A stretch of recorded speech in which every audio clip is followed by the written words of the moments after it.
Live recording ఉండేది, అది పోయింది ఇప్పుడు. సో ఆ సిస్టమ్ అనేది పోయింది. తర్వాత ట్రాక్ మీద సింగింగ్ ఇట్లా వచ్చినాయి. సో సిస్టమ్ చేంజ్ అయింది. లైవ్కి దీనికి చాలా తేడా వచ్చింది. సో అట్లా మీరు గమనించిన దాని ప్రకారం అప్పుడు ఇప్పుడు కంపేర్ చేసుకుంటే ఇంకేమన్నా మార్పు జరిగితే బాగుంటుందని. ఇలా జరిగిందండి, మార్పు వచ్చే ఇలా జరుగుతుంది. ఇది మంచిదేనా? లైవ్ రికార్డింగ్ తో కంపేర్ చేసుకుంటే ఇది మంచిది కాదండి. ఎలా అంటాం మంచిదని? ఓకే, ఎందుకంటే అందరూ సమిష్టిగా కలిసి ఆనందిస్తూ ఎంజాయ్ చేస్తూ ఒకళ్ళ ప్లేయింగ్ కానీ సింగింగ్ కానీ వింటూ ఎంజాయ్ చేస్తూ ఆ లైవ్ ఎక్స్పీరియన్స్ మళ్ళీ రాదండి. Okay, it's a beautiful experience. నేను we used to see Ramanaidu స్టూడియోలో మేము చాలా హిందీ మూవీస్ కూడా కోరస్ పాడాము. హమ్ ఆప్కే దిల్ మే రేతే హే ఇట్లా నాయుడు గారు చాలా చేశారు. కుమార్ సాను, అనురాధ పడవాళ్ళు వీళ్ళందరూ వచ్చి పాడేవాళ్ళు, సాధనా సర్గం వీళ్ళందరూ. అప్పుడైతే ఇంకా చెన్నై నుంచి 40 వైలెన్స్ అది అసలు బాంబే నుంచి చెన్నై నుంచి ఆర్టిస్టులు వచ్చేవాళ్ళు. ఇక్కడ అప్పుడు ఇంకా అంతమంది లేరు మ్యూజిషియన్స్. ఓకే, అంటే చూడ్డానికి వినడానికి అసలు వీళ్ళ విందు కన్నుల పండుగ అనమాట. అంత బాగుండేది ఆ ఎక్స్పీరియన్స్. ఓకే. సో రాను ఈ టెక్నాలజీ పెరిగిన కొద్దీ దూరం పెరిగిపోయింది. నా పాట ఒక డ్యూయట్ అనుకోండి, ఫైనల్గా ఎవరు పాడతారో నాకు తెలియదు. అది ఫైనల్గా సీడీలో చూసే వరకు నాకు తెలియదు. సో ఇది ఓకే, ఇది పక్కన పెడితే నాకు మెయిన్గా అనిపిస్తుంది ఏంటంటే, ఇప్పుడు ఓల్డ్ సాంగ్స్ చూడండి, ఓల్డ్ సింగర్స్ది ప్రతి వాళ్ళది ఒక డిఫరెంట్ వాయిస్. ఇప్పుడు మీరు ఒక పాట వినగానే అది జానకి పాడిందా, జానకి గారు పాడారా, సుశీల్ గారు పాడారా మీరు చెప్పేయచ్చు. రైట్. లేకపోతే లీల గారు, జిక్కీ గారు, జమునారాణి గారు, ఎల్లారీశ్వరి, అందరిది డిఫరెంట్ వాయిస్లు. ఓకే. అసలు అందరి వాయిస్ ఒకలా ఎలా ఉంటుంది? ఉండదు, డెఫినెట్గా ఉండదు, ఉండకూడదు కూడా. సో అలా డిఫరెంట్ వాయిస్, డిఫరెంట్ స్టైల్. మీరు జిక్కి గారి పాట వింటే మీకు వెంటనే జిక్కి అని తెలిసిపోతుంది, ఒక విధమైన నేజల్ టోన్. పులకించని మది పులకించు, వినిపించని కథ వినిపించు, కనిపించని ఆశల నించు, మనసుని మరపించు, గానం మనసుని మరపించు. ఇది జిక్కి గారిది అనుకోండి.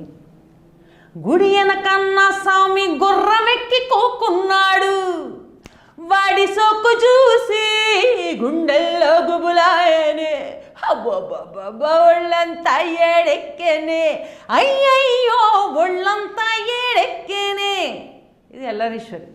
మళ్ళీ సుశీల్ గారు ఏంటంటే, సఖియా వివరించవే వగలెరిగిన చెలునికి నా కథ, సఖియా వివరించవే. గోవుళ్ళు తెల్లన, గోపయ్య నల్లన, గోధూళి ఎర్రన, ఎందువలన? గోవుళ్ళ తెల్లన, గోపయ్య నల్లన, గోధూళి ఎర్రన, ఎందువలన? హోయ్ హోయ్, గోధూళి ఎర్రన, ఎందువలన? ఇన్ని వేరియేషన్స్ మీకు కనబడ్డాయి లేదా? Super, nice. సో ఇలా ప్రతి వాళ్ళది ఒక స్టైల్, ఈ స్టైల్ కనపడేది ఒక పాట వినంగానే ఇది ఏ సింగరు అని తెలిసేది. ఇప్పుడు మీరు సీడీయో ఏదో చూసి గూగుల్లో కొట్టాలి ఈ పాట ఎవరు పాడారని. అంటే బై వాయిస్ గుర్తుపట్టలేము. ఓకే. అది ఎందుకు అలా అవుతుందో నాకు తెలియదు. టెక్నాలజీ పెరిగినందువల్ల అన్ని వాయిస్లు దే ఆల్ సౌండ్ ఎలైక్. ఏదో 1-2 వాయిసెస్ని మనం గుర్తుపట్టగలం. ఓకే, ఇది గీతామాధురి వాయిస్ అట్లా అని. సో చాలా వాయిసెస్, 90% ఆఫ్ వాయిసెస్ ఒకలాగానే వినిపిస్తాయి. మీరు చక్రి గారితో కంటిన్యూగా సాంగ్స్ మధ్యలో ఈ బ్రేక్ కారణం ఏమన్నా ఏంటి మధ్యలో? ఏం లేదండి, చక్రి గారు నన్ను చాలా ఎంకరేజ్ చేశారు. నేను యాక్చువల్గా ఇప్పటివరకు నాకు ఒక ప్రౌడ్ ఫీలింగ్ ఏంటంటే, నాకు ఎవరు గాడ్ ఫాదర్స్ లేరు, నాకు ఎలాంటి సపోర్ట్ లేదు.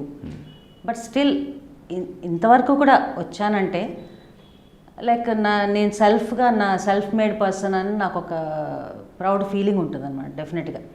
ఎందుకంటే నేనే కష్టపడి ఏ వచ్చిన ఆ కొద్ది ఛాన్సులు కూడా నా మెరిట్ వల్ల నేను తెచ్చుకున్నవి. సో ఎవరు నాకు పెద్ద హెల్ప్గా లేరు. బట్ చక్రి గారి విషయానికి వస్తే డెఫినెట్గా నేను ఆయన్ని చెప్తాను. ఎందుకంటే ఆయన మంచి సాంగ్స్ ఇచ్చారు నాకు. అండ్ స్టార్టింగ్లో ఇవ్వకపోయినా ఎప్పుడైతే నాకు ఈ మాయదార్ సిన్నోడు ఫస్ట్ పాడింది ఆయనకు ఆ మూవీ అనమాట దేవదాస్. దాని తర్వాత వరుసగా ఆల్మోస్ట్ నేను 9 ఫిల్మ్స్ పాడాను ఆయనకి. చాలా ఎంకరేజ్ చేశారు. చక్రి గారు ఉండుంటే వేరేలా ఉండేదేమో. నా కెరియరే కాదు, చాలామంది సింగర్స్ కెరియర్. ఆయన ఉండుంటే ఇంకా చాలా చాలా కొత్త వాళ్ళకి ఛాన్స్ వచ్చేది. ఎందుకంటే ఈజ్ వన్ మ్యూజిక్ డైరెక్టర్. చాలా అవసరం ఉండి డైరెక్టర్ కానీ ఎవరన్నా మరీ ఇన్సిస్ట్ చేస్తే తప్ప ఆయన అసలు బయట సింగర్స్ జోలికి వెళ్ళేవారు కాదు. ఓకే. ఆయన చాలా ఫ్యూ సాంగ్స్ పాడించారు, హరిహరన్ గారితో పాడించారు, మేబీ శంకర్ మహాదేవన్, చాలా తక్కువ. అంటే చాలా కంపల్షన్, ఆయన మీద ప్రెషర్ ఉంటే కానీ ఆయన పాడించలేదు. అందరూ లోకల్ టాలెంట్ని ఎక్కువ ఎంకరేజ్ చేశారు.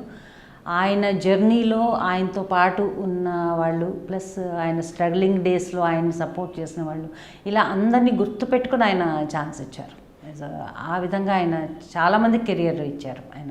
ఇప్పుడు ఒకటండి, ఆయన కాంట్రాక్ట్ బేస్ ఏదో అంటారు, నిజమేనా? అది ఏదో ఒకటి అగ్రిమెంట్స్ లాగా చేసుకుంటాను అంటారంట. ఎవరితో?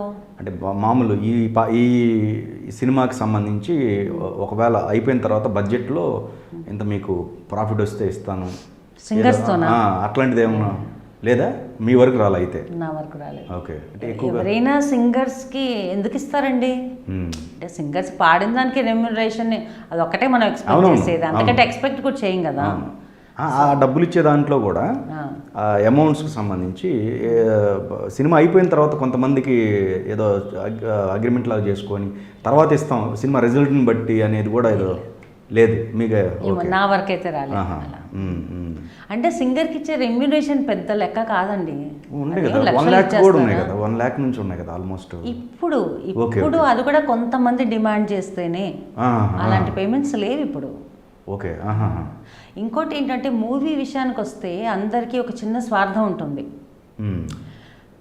ఇప్పుడు షో అనుకోండి, ఏదో పాడతాం డబ్బులు తీసుకుంటాం అయిపోయింది ఆ 3 hours. బట్ ఒక సాంగ్ హిట్ అయితే అది మీ కెరీర్ పరంగా నిలిచిపోతుంది, మీ చరిత్రలో అట్లా ఉండిపోతుంది, మీ పేరు మీద ఉండిపోతుంది. అండ్ నిజంగా ఒక హిట్ సాంగ్ అయితే ఒక 2-3 years కెరియర్ మీరు ఆ పాట వల్ల పొందుతారు ఎక్స్ట్రాగా. అంటే you will be in demand. So అందుకని ఏంటంటే మూవీ సాంగ్ని ఎవ్వరు వదులుకోవడానికి ఇష్టపడరు. అంటే కొంచెం పేమెంట్ తక్కువైనా సాంగ్ బాగుంది, ఇది నాకు మంచి పేరు తెస్తుంది అంటే డెఫినెట్గా సింగర్స్ డిమాండ్ చేయకుండా ఎంత ఇస్తే అంత పుచ్చుకొని పాడతాం. ఎందుకంటే దాంట్లో ఉన్న స్వార్థం అది. పాట హిట్ అయితే అది మన పేరు మీద పర్మనెంట్గా ఉండిపోతుంది అన్న ఒక ఇది అనమాట. సో సింగర్స్ పేమెంట్ అన్నది పెద్ద లెక్క కాదు. అంటే ఇప్పుడు 1 lakh and even few years back వరకు కూడా బాలుగారు కూడా 1 lakh తీసుకున్నారండి. బాలుగారితో పోలిస్తే అందరం తక్కువే కదా. సో అలా చూస్తే 20-25 అలాంటిది కూడా మంచి పేమెంటే. ఓకే. సో పేమెంట్ వైజ్ మూవీకి ఇచ్చేది చాలా తక్కువ when compare to shows. But ఈ పాట వల్ల మీకు షోస్ వస్తాయి, దాంట్లో సంపాదించుకుంటారు అనమాట. అది దట్స్ అ కాన్సెప్ట్. ఓకే. అచ్చా, లింక్ ఎక్కడుంది అది షోస్? ఓకే.